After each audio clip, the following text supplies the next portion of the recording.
Hello, and welcome back to Living a Culture of Life podcast by Human Life International. I'm your host, Colleen, and I'm very excited to share today's episode with you.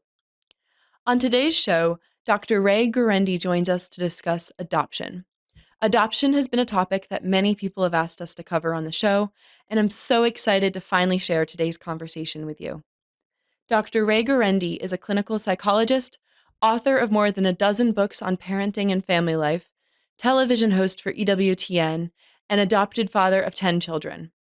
On today's episode, Dr. Ray shares his journey adopting 10 children and answers common questions and concerns that people have about adoption. As always, if you're listening on our audio platforms like Spotify and Apple Podcasts, please pause and leave us a 5-star review and subscribe to the show. And if you're listening on YouTube, please like this video and subscribe to our channel and hit that bell notification so that you can get notified every time we release a new episode. Without further ado, please welcome Dr. Ray Guarendi to Living a Culture of Life.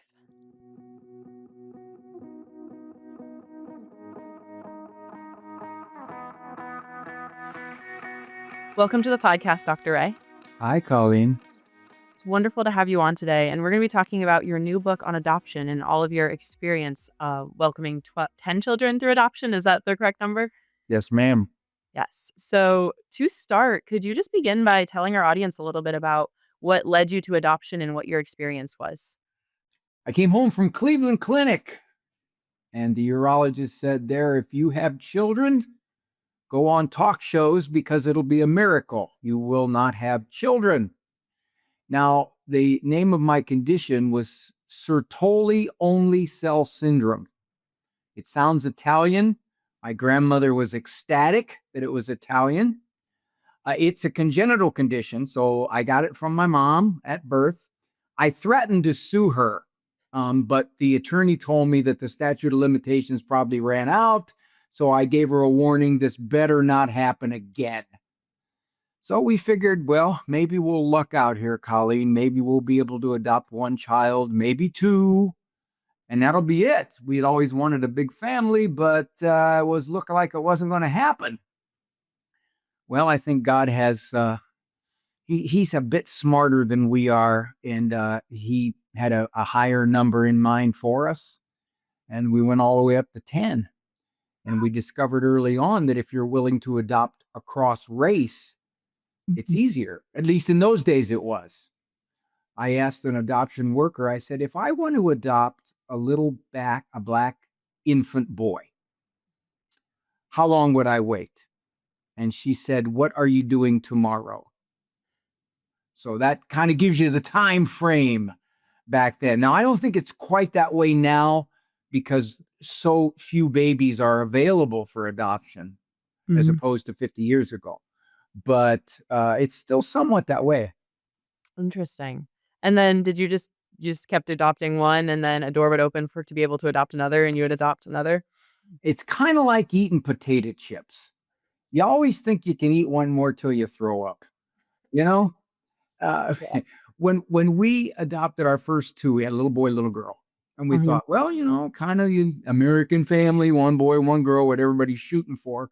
But we thought, if there's a baby available that is hard to place, we'll tell the agency. If you have a child that you might not be able to find a home for, we're open. So that happened. And we adopted a third and then a fourth. And then they came to us, Colleen, after that, because we had kids of mixed race. So pretty soon they started to approach us. We have a little baby boy in foster care. We have twins in foster care. And my wife said, if not us, who? We had a decent marriage. At least I thought we did. I don't know. I checked with her, but I thought we did. And we had the resources. And so it just kind of kept happening. At one point, we had 10 kids under 12. I didn't go home. I watched her do it. She did a fine job as far as I thought. I UPS'd her things. Yeah. Did you end up with these all like infant adoptions or did you adopt older children as well? 6 infant, 4 later. And the ones that were later had sketchy histories. Some of the infants had drug and alcohol exposure in the womb too, which is a rough sign, and it definitely is. But when you have the neglect on top of it, which is what we had with some of the older kids, it was a bumpier child rearing ride. Mhm. What kind of challenges then did you face in those situations, and what did you do to overcome them? What does that look like? By and large, here's what happens. If there is drug, alcohol exposure in the womb, if there's neglect, if there's early problems with nutrition, with child care, with low birth weights, with lack of care in the womb, the brain doesn't develop as fully as it might otherwise if it was in a healthy womb environment. Not always so, but a percentage of the time, which means this. You can't necessarily go in and say, oh, okay, we see what's wrong with the brain. We see why there's a learning problem. We see why this child is slower to socialize. We see why there's more immaturity. No, no, you can't see that. What you see is kind of a bumpier ride toward being moralized and socialized. So maybe there's a little more deception early on, or maybe there's impulse controls. Maybe there's some learning problems. Maybe there's some immaturity. Maybe there's some lack of social skills. So that can happen. So we had some of that. And so Mhm, what we had to do as parents is to deal with it. If you have a kid, for example, who at age 5 is going to be sneaky, mhm, well, then you got to have a little more supervision and where you leave this child with whom, because mhm, those are issues that come up. So that's I always tell parents that. I say, okay, you may face a few of these things, but that doesn't mhm. mean you can't handle them. It just means you got to be prepared. Now, in handling those situations, is there anything unique to handling them when you have a child who's adopted versus if you're having your own biological child who's struggling just because of their experience being neglected before they came to you? Does that like how does I guess parenting look different when your child is adopted versus if you're like parenting your own biological child? There is a temptation to overinterpret. In other words, let's say that this little 7-year old is struggling in peer relations. Okay, he's not getting along with his peers. The temptation is to say, well, does this have anything to do with his adoption? Maybe he feels abandoned. Maybe he wonders why birth mom placed him for adoption. Maybe he's got identity issues. My experience has been both as a clinician and an adopted dad. Mhm, You can overinterpret this rather than saying, well, okay, so we've got to deal with his peer struggles. Okay, we're going to have to deal with that. We're not going to go pointing back 7 years ago to when this child was placed for adoption and say, well, there must be some kind of adoption wound there that he can't get over. I think that's a real danger in the adoption world. And I think there's no shortage of mental health types willing to jump on that stuff as an explanation. yeah. It sounds like you're basically saying that you recognize that there are wounds because of their life before being adopted, but you don't super overanalyze or put too much weight on that. You recognize the child, where they are, the strengths they have, the things that they're struggling with, and then you just work from there to help them and without overly focusing on what happened before they were adopted. Here's a simple way to put it, Colleen. Okay. If there's going to be wounds, it's more likely they're going to be neurological than psychological. In other Okay. words, the brain's going to be immature in Mhm. its development. And so, because of that, you will have these things like social immaturity, Mhm. learning problems, judgment problems, not seeing consequences problems. You will have that because the brain isn't as, if you will, thick as it would have otherwise been. Mhm. Okay, that's not saying it can't develop over time, but this little 7-year old may be a little immature for 7-year olds. And that's because of his brain. It's not because he has some kind of adoption wound that you got to find way, way back. Besides, what would you do about that anyway? Yeah. In other words, if the kid says, well, why did she not keep me? Now, a couple of my kids asked that question. They did. They Yeah. said, well, why did she not keep me? And we explained it. We said, well, honey, she wanted you to have a mommy and a daddy, and she didn't have a daddy for you. And Yeah. she thought it would be better if you had a home with a mommy and a daddy who loved you very much like we do. Mhm. And most kids accept that. They're not going to agonize over it. Here's part of what happens a little bit. Let's say the kid gets to be 13, 14 years old, and he's having some adjustment problems. He's having some social problems. He's having some self control problems. The temptation is to say it's because he's adopted, Mm. as opposed to saying, no, it's because it's who he is. Mhm. That's just the way he's wired. That's who this child is. And we're going to deal with it. It's not because he has some adoption angst that is Mhm. automatic to being adopted. I think, Colleen, that scares a lot of people away from adoption. It really Yeah. does. Because they think, oh, this kid's going to be irreparably damaged and we're not Mhm. going to be able to do anything about it. And that's kind of sad. Or questioning if you have the skills to be able to deal with that, of if you're adopting and just saying, "I don't know if I have the capability to be able to help him in any psychological way that he might need," versus recognizing that everyone's personalities are unique and everyone has different wounds of different types, and you just work from there. You got to be careful you don't make it a psychological process. All Yeah. right. I have to know the techniques. I have to know the strategies. I have to know the formulas to make this child be well adjusted. No, you have to be a loving mom and a dad with Mhm. good supervision, good morals, good discipline skills, like you would in raising any child. Yeah. That's 90% of what you're doing. Mhm. That was one thing I enjoyed about your book, was that you focused on parents being good, loving parents, but also recognizing that discipline and having boundaries also come with that. That loving a child who has maybe been neglected before he was adopted doesn't just look like indulging their every whim, but being a good, loving parent where you offer them compassion, love, as well as these are the disciplines and these are the boundaries. And I'm glad that you went into that in your book. Two of our children were adopted at age 4.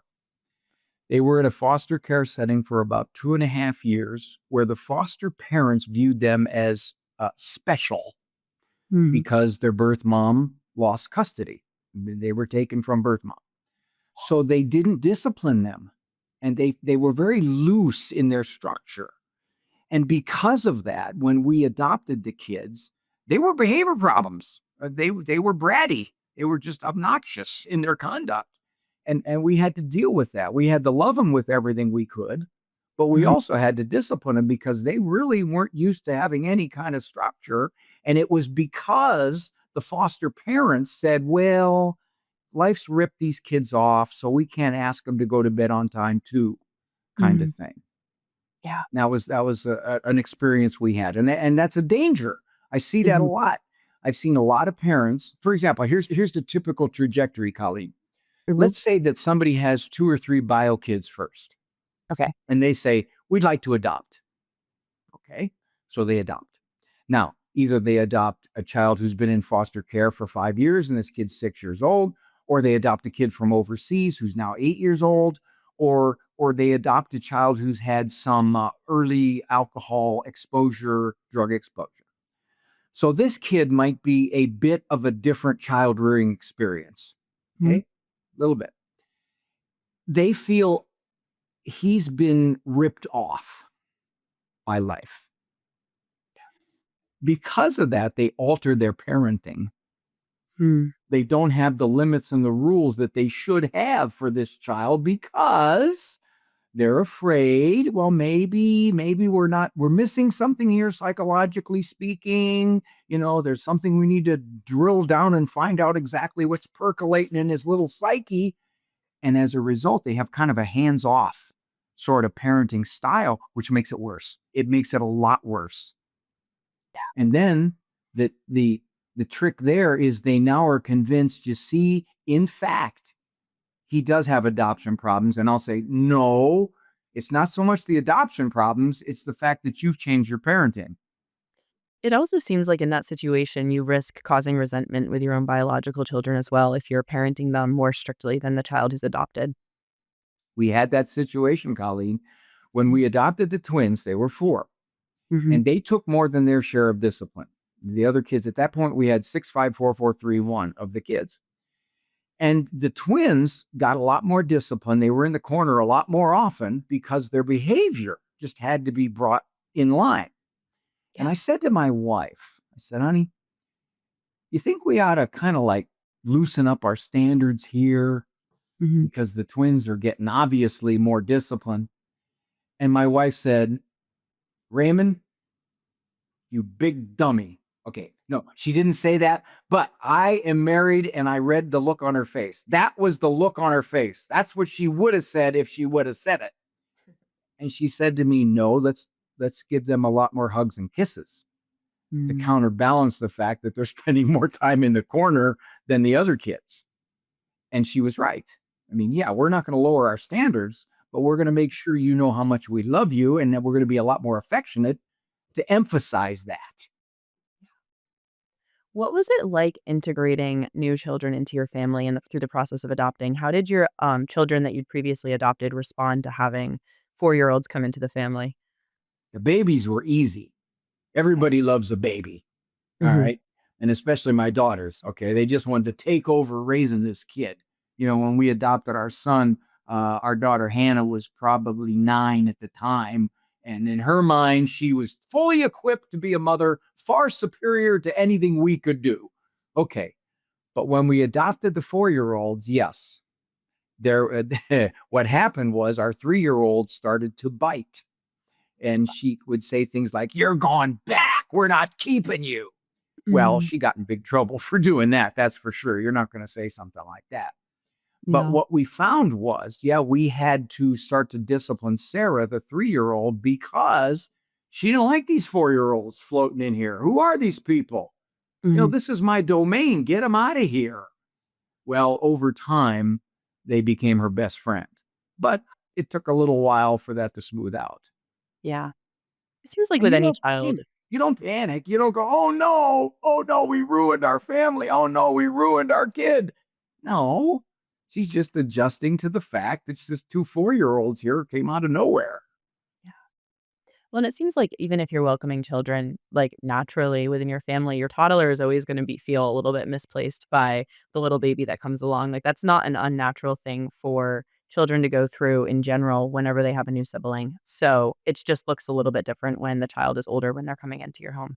Well, I tell parents if they'll ask me, Colleen, they'll say, "Well, our 5-year-old is starting to act up because we just had a new baby, and do you think it's the new baby?" And I'll say, "Well, the one way to take care of that, you have to just give the baby back. That's it. You just simply say, hey, we can't keep this baby because the 5-year-old's acting up, so we'll just give him back." Yeah. That's one What up. are what are some of the biggest reasons that you think people don't adopt children? What are some of the things that scare them the most? I know you mentioned a little bit of being worried about trauma in the past. What else? The fear factor. I had an adoption worker call it that. She said, it is the fear factor. Now, there are Mm. several clumps of fears. Right. One of them is, what if I don't bond with this child? Mm. What if that natural biological connection, which Mhm. isn't there, I don't connect? Here's what happens sometimes. If the kid is tougher to raise, then it's going to be tougher to relate to the child, initially, anyway. So the parents misinterpret this. They think, oh, it's because of the adoption that I'm not connecting. No, it's because the child's tougher to raise. The relatability factor. All right. Mhm. My bio kids were easier to raise. It was smoother. They were a little more mature. They absorbed our parenting better. This 5-year-old that we just adopted is having a hard time absorbing my parenting, kind of thing. I'm not quite relating to this child as well. So that's the first thing. You don't worry about the love factor. The love factor is there. You're committed. The relatability factor will come in time. Another fear, what about our relatives? I don't think my grandmother is going to accept this child. My grandmother has kind of some notions that, you don't take in anybody else's kid. You got enough with your own kids. You don't go take it in somebody else's kid. What if, in fact, she clearly favors the bio kids over the adopted kids? And I've had situations like that where parents have come to me and said that my father in law will not accept these kids. Okay. So you're going to have to deal with that.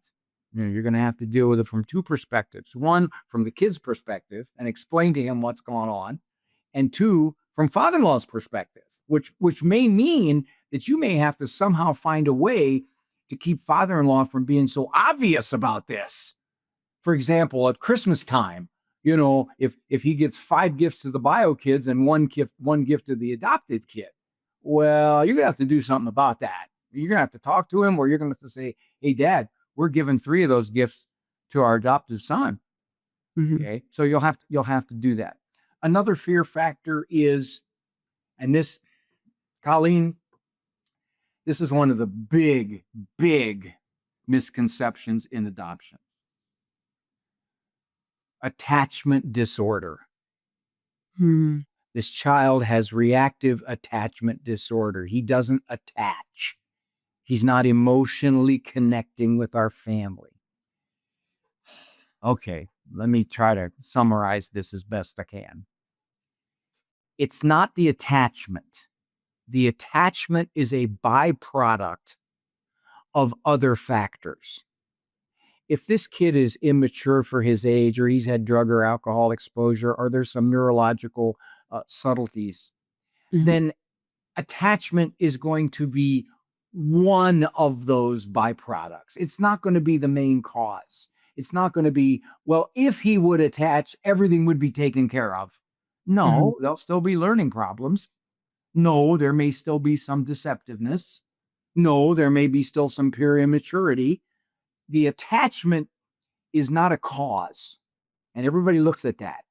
He's like this because he has attachment issues. No, no. He's like that, and the attachment issues are part of that. Yeah. And we had that early on with the older kids. It took them a while to attach. And by attach, I mean, we used to tease. We used to say, Mhm. if somebody came up to our 5-year-old daughter, who we adopted at age 4, and said, "Hey, you want to come and live with me?" She'd say, "Okay." And she'd be gone. Okay. We knew that. All right. But by the time she was 8, it wasn't that way anymore. I know you said it's not a formula, but do you have any strategies that you would offer parents who are afraid of this attachment issue and of ways that they can help their child bond within the family? And or is it just simply helping that child become more mature and just parenting them as usual? Parents will tell me I don't want to force affection on the child if they don't want it. And I will say to them, you better damn well force affection on that child, because you better show them that you love them. You do not allow the child to say, well, I'm not comfortable with you hugging me, or I don't like you want to kiss me goodnight at bedtime. I don't like that. Because the parent then gets afraid. Well, I don't want to psychologically stress him out. Maybe he's got some emotional blockage. No, you want to express, I love you. I'm going to be affectionate. And that's going to happen. I'll share with you something. When my son was 17 years old, now, Colleen, you know that one of the adolescent peer rules is that you don't show affection to your adolescent out in public because it embarrasses them, kind of thing, which is nonsense, absolute nonsense. Because what that does is that allows the 14-year-old to decide, hey, Dad, don't touch me. Hey, Dad, don't look at me. Hey, Mom, don't say I love you when my friends are around. Okay, that's not going to happen. Yeah. So when my son was playing basketball in high school, before the games, I'd sit in the bleachers about 4 rows back. Mhm. I'd wait for the appropriate time before the game. I'd go down on the gym floor while they were in front of the bench. I'd grab him, I'd hug him, and I'd kiss him right on the cheek. I'd kiss him. And I'd tease him. I'd say, Petey, try not to stink the joint out, like that. And he'd laugh. And you could see, Colleen, the parents in the bleachers looking at me doing this, thinking, oh, he's breaking every teen rule in existence. Oh my gosh, I could never do that. My kid would never let me do that. I asked Petey, hey, Pete, does that bother you when I do that? And he said, would it make any difference, Dad? And I said, no, it wouldn't. He told me later, Colleen, he said a couple of his teammates came up to him and said, I wish my dad would do that. Mm. So yeah, you one of the things you do is you show these kids, okay, you may not feel like you're attaching to me, but I'm attaching to you. Mhm. Yeah. That's a really interesting perspective that I wouldn't have thought of not being in the position of adopting right now, but I can definitely see how that would be a struggle that parents would have. What do you find are there any particular challenges to adopting children if you already have biological children? What does that present for families? I had a so-called expert on the radio one time take a question like that, Colleen. Somebody said, I want to adopt, Mhm. but my 9-year-old daughter does not want us to adopt. My Mm. 9-year-old daughter likes the family just as it is, Mhm. doesn't want to introduce anybody else to it. Now, this expert said this: your daughter has veto power. In Mm. other words, your daughter can stop that adoption. I vehemently disagree with that. You take into consideration, yes, at some point, the children's reaction, and you may have to do some adjusting there, but they do not have the ability to say, if mom and dad feel so moved to give a child a home, that Mhm. they're going to say, no, you can't. Because they have no idea in the future how this adoption will come to be part of their lives, that this adopted child could be the best friend they ever had. Mhm. Or even if it's bumpy, it's not going to ruin them psychologically. They may say someday when they're on Springer, they may say, I didn't like that child in our family, but I saw my mom and dad's reason for doing it. They wanted to give a child a home. And the other thing, if we want to give our kids virtue, then they will learn virtue by accepting a child that they initially didn't want to accept, and that they Mhm. had to learn to get along with that child and to interact with that child. So Yeah. yeah, I'm as a we never allowed our kids to outvote us, Colleen, because Yeah. once we got to the point where we had 5 or 6 kids, they could outvote us. We take a vote, we lose 6-2. Okay. But in fact, the kids were pretty good about it. I mean, they saw that as sort of the way their family expanded. Mhm. Okay. Yeah. Interestingly enough, my daughter, she was probably about 9. We got an adoption catalog from one of the local adoption agencies. Mhm. Dead serious. She comes in, she picks up this catalog, and she said to my wife, hey, mom, the spring catalog's here. It's like, yeah, it just had a picture of all these kids that were available for adoption. He said, well, yes, I'd like to see something in an earth tone fire setter. Yeah. Do you think to along that line that there's a danger of people approaching adoption like purchasing a child, and what would you say to that? In our later adoptions, we had to fill out forms that said, what kind of special needs would you be open to? Now, special needs is a very, very broad category. Special needs can be a sibling group, it could be two. That's special needs. Special needs can be, if you're white, a biracial kid or Hispanic kid. That could be special needs. Okay. Pigment. Special needs can be an older child, a 3-year-old. That's special needs. Special needs can be a kid who has been diagnosed oppositional defiant disorder. Okay, that's special needs. So the special needs category can go all the way from severe developmental delays all the Mhm. way out to I'm 3 years old. Yeah. So that's the first thing. Okay, so special needs, yes, as a parent, they asked us, Mm. what could you take in given your family already? And we knew with having 6 or 7 kids already, it would be very tough for us to take Mhm. in, for example, a visually impaired child or a Yeah. child wheelchair bound. Yes, that would be hard because our kids were all still very young. But we knew we also could take in older kids, and Yeah. we could take in kids who were black. We're Mhm. white, they're black. Okay, so what? Doesn't matter to me. So in that sense, yeah, there is a certain amount of here's what I'm willing to take kind of thing in the shopping list, if you want to put it so crudely. But for the most part, it's just more or less a judgment. Mhm. What can you incorporate into your family already? Or, and this is part of it too, different people have different tolerance levels. So I know that a lot of folks who are adopting for the first time, if they're white, they want a white, healthy infant. That's what they want. They want the whole experience from day one all the way through. Okay, but recognize that may take a lot longer. That may take you 6, 7 years, as opposed to saying, okay, we're open to a biracial baby boy. Mhm. Yeah.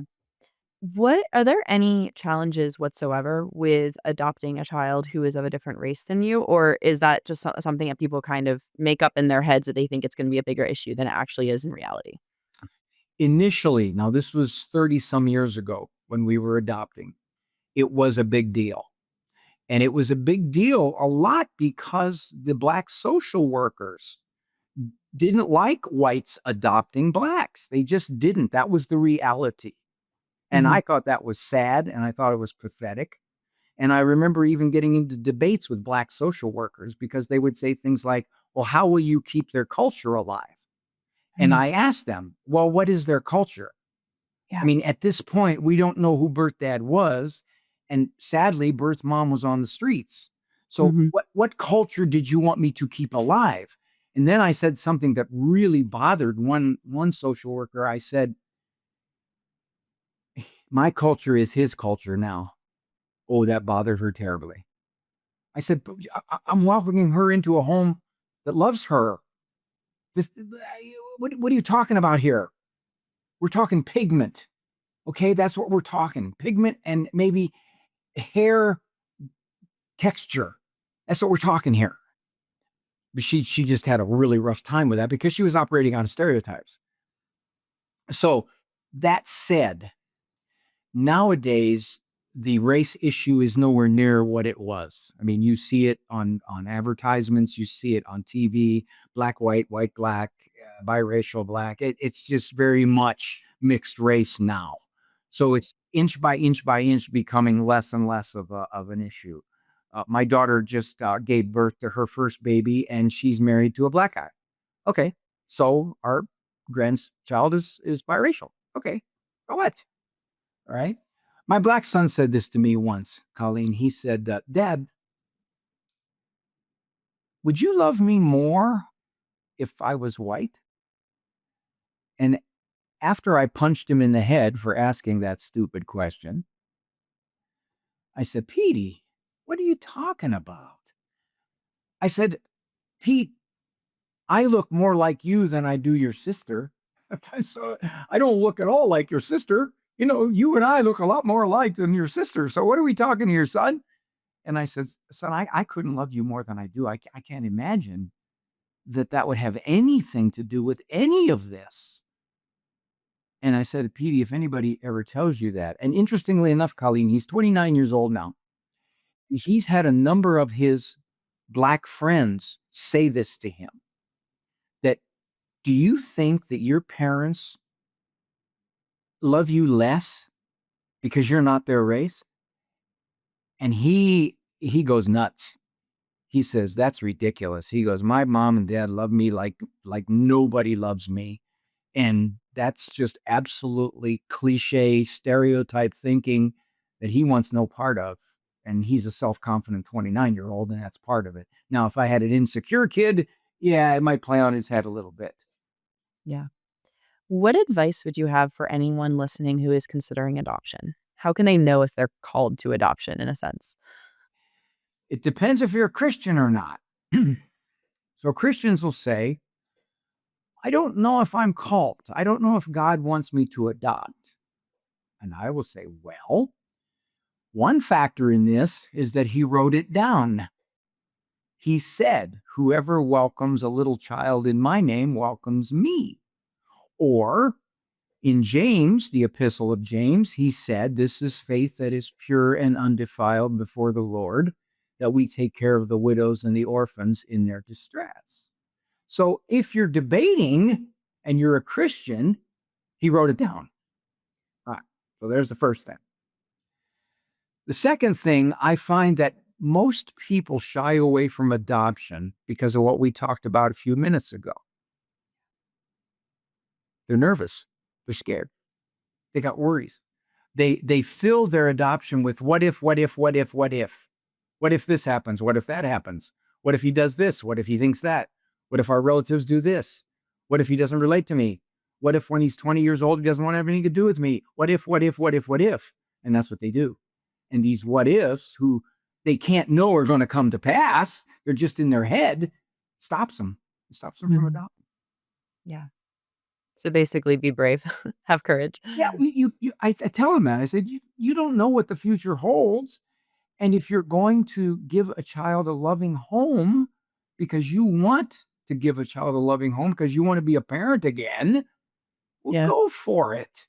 But what if it doesn't work out? Okay, what if it doesn't work out? Then what? I have a daughter who's in prison. Her birth mom was a crack prostitute. My daughter's brain was never right from the beginning, never Mhm. right from the beginning.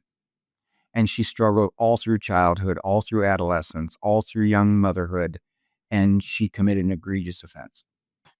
Okay. But we still gave her a home. We still love her, still visit her. Um, and that's the way it was. I'm not going to say, oh boy, if I had it to do over again, I wouldn't have done that. No, because people ask me that. Would you do it again? Yes, I would.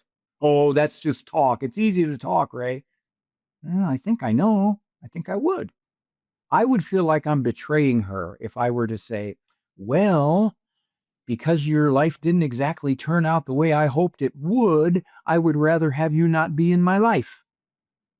I can't say that. That's for me, that's cruel. Well, and it seems like some of the concerns you had were bringing up that people have about adoption are the same types of concerns parents could have about having another child biologically. Like, you don't know the trajectory of that child's life. You don't know what their personality is going to be or how they're going to go. You have some control over how they're raised, obviously, as the parent, but is true about when you're adopting or when you're welcoming a child biologically. And ultimately, a child is another person. It's not you. And so there's always gonna be an element of what if and unknowns about welcoming any child into your home. My wife always said, we are raising people. We're raising people. Yeah. Yeah. What advice would you have for listeners who on ways that they can support family members, friends, people in their community who are adopting? What are some tangible things that they can do to walk with those parents as they go through this process? Do not view the adoption as any different than a parent child relationship. Unfortunately, Colleen, we are an over psychologized society. And so, what tends to happen is that whether it's covert or overt, a lot of people look at an adoptive child as though this is some kind of second class relationship, a different sort of relationship. It's kind of a plan B sort of thing. And I tell them, don't do that. This is their kid. This, this, this couldn't be any more their kid than he is. Oh, well, the genetics. Yes, I understand that. But love and commitment is what makes this relationship. My son asked me when he was 14 years old, he said to me, he said, Dad, would you love me more if you had me biologically? And I said, Andrew, who do I love more than anybody in the world? And my wife was sitting right there, so I figured I'm hoping I got the right answer here because I didn't want to name some girl she never heard of. And he said, Mom. I said, that's right. Am I biologically related to Mom? He said, no. And so he never thought of it that way.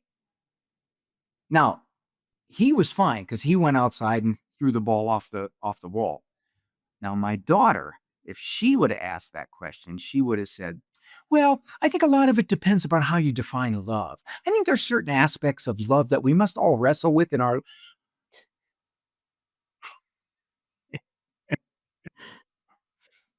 Different people. girl You're thing. raising Girl people. thing, estrogen American. Um, what advice would you have for anyone listening who is currently going through the process of adoption, of things that they should know, especially advice that they may not hear otherwise from anyone other than you?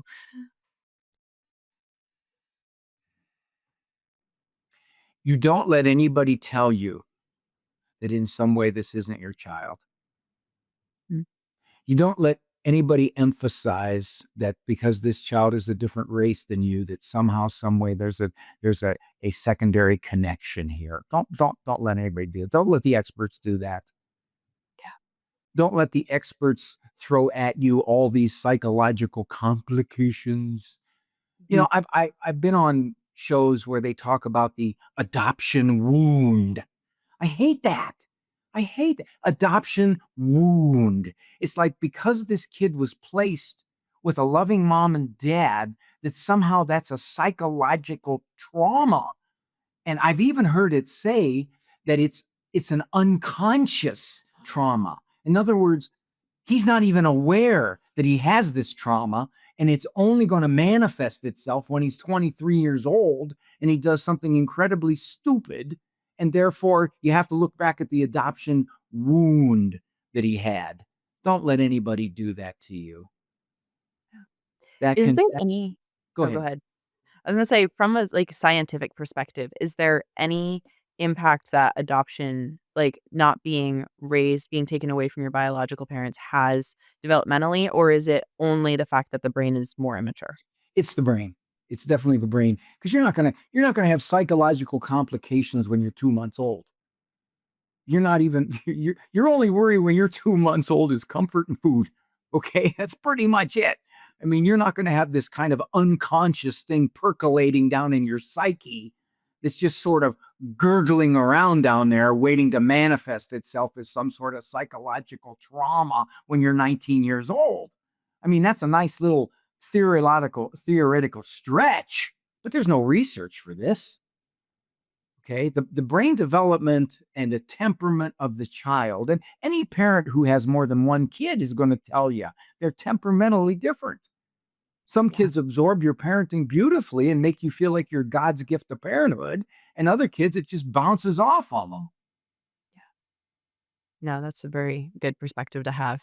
One question that I do have, this is just in general about adoption and creating a positive adoption culture. So I've heard obviously pro-lifers often say that adoption is the solution to abortion, that women who are considering abortion should just put their child up for adoption. But I've also heard the counter to that saying that a lot of times women, when they choose life, will choose to raise the child themselves, and they somehow view abortion as more merciful than adoption. How can we as pro-lifers help women who are considering abortion, like, have the courage to put their child up for adoption and not just go the route of abortion? There's a program in the state of Ohio called the GRADS program. It is a program where young moms who are pregnant in high school Mm, are getting a lot of training support for being potentially moms. I asked one of the teachers of the grads program, I said, how often does one of the young moms decide to place the baby for adoption? And she looked at me like I just asked her, do you have indoor plumbing in this high school? She said, virtually none. mm, And I said, why is that? And the main reason is that a couple of reasons. mhm.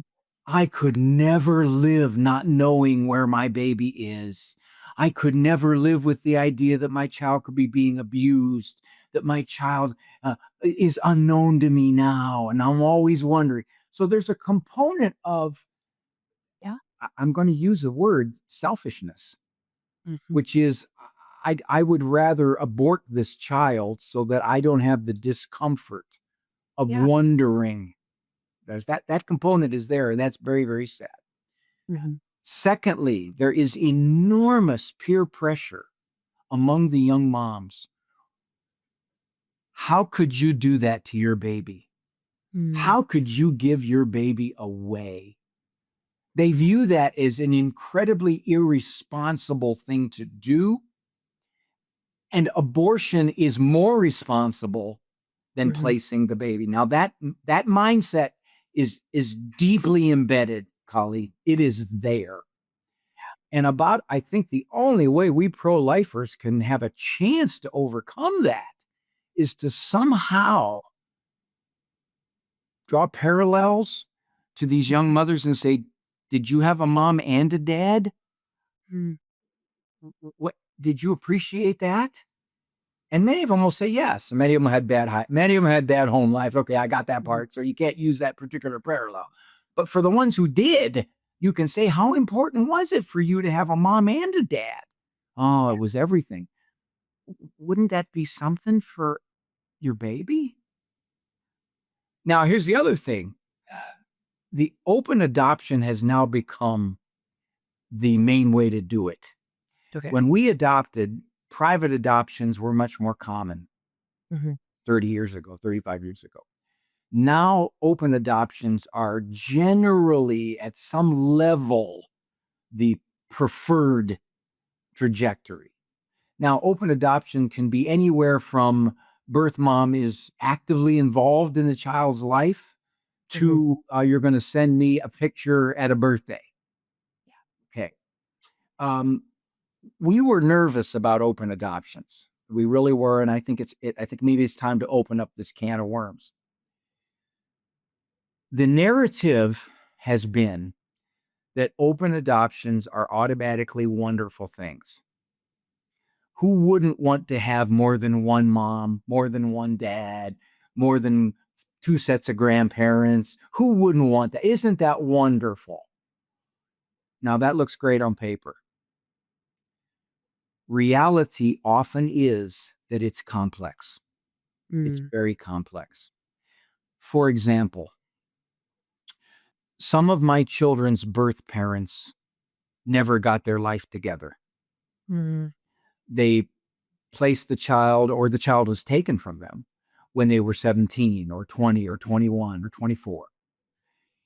And they never got over their struggles in life, their drug and alcohol involvement, their very bad choices, their multiple relationships. That never happened. Okay. So in attempting to raise our children in a stable home life, if you have that kind of unpredictable influence coming from another direction, it can definitely complicate things. Yeah.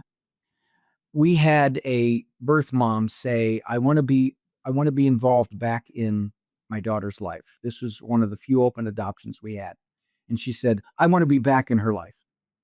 And we basically said no, because the reason was our other children would have been confused. They would have said, well, wait a minute. Are you saying that we have siblings somewhere else? Now, that's a decision for them to make when they're adults, not when they're 9. That's our decision when they're 9. We have to decide, would the confusion be something we don't want in their lives at age 9? Okay, that's the decision we had to make. Now, some people would disagree with that, but that's our family. We had to make that decision for the best of our family. So, in fact, given that, the whole, I asked an attorney once. He's a family law attorney. I said, "What's your experience with adoption reunifications or open adoptions?" And he flat out said, "They don't work anywhere near as well as they look on paper." Now, that's a sad reality. I mean, that just is. And unfortunately, the narrative, which is open is always better, no matter what, it's always better, is kind of not shown itself to be the case all the time. And I think it's a case by case basis. No, and that's very important for people to be aware of if they're considering adoption as well. And it makes sense from the unity of the family structure perspective. If you're Mhm. adopting a child, especially if you have, well, even if it's you have biological children and adopted children, then then you draw a distinction between the child that you adopted having an extra mom and then your biological children don't. So it seems like in any situation short of you've adopted one child and that's it, that's going to create a lot of complications for everybody in the family. Well, let me get philosophical on you here, Colleen, for a second. Okay. You've probably seen in the last 20, 30, 40, 50 years in our culture that family has been redefined. Yeah. That the ideal family, mom, dad, kids, now has been kind of, it's an option. That's just one option. There are many types of families, there are many different ways to construct a family. And therefore, that opened the door to open adoption. Because if all families are kind of equal in their structure, Yeah. then then why not have birth mom, birth grandpa, adoptive grandpa? Why not? I mean, what's the big deal? So I I, think I when think that has been a factor in this open push. Yeah, and as you're saying, like, as you were describing all that, I was just thinking of families that are like, experience divorce, the kids of families in divorce too, where you have biological mom, stepdad, biological dad, stepmother, Very 8 complex. sets of grandparents, and it just gets very complicated. Yeah, So, and the research says, by and large, that's not good for the kids. mhm, yeah. Well, I know that you have a live show to get to, so we should probably wrap up the episode, but is there anything that you'd like to share with our audience before we close the episode? If they would like that book, that it's called Adoption, Could You, Should You, and Then What? Mhm. It is the most common questions I get before adoption and the most common questions I get post adoption. If they go to my website, drray.com, Mhm. drray.com, it's there along with about 18 other books I've written. Yes. And then I believe you have social media as well. So you're on Facebook and Instagram. Do you kn what's your Instagram handle? Uh, I'll put it in the show notes. I'll yeah, put it in the show notes of I both your my Facebook and son handles all of that, and, he puts all kinds of segments up, and I don't count. I am my grandpa, okay? I mean, my cell phone has a rotary dial on it, okay? Yeah. No, that's great. And I'll put the links to your social media in the description. People can find them there. Thank you. So yeah, thank you so much, Dr. Ray, for coming on the show. My pleasure. And to all of our audience, please like and subscribe. Check out Dr. Ray's social media. And as always, keep on living the culture of life. God bless.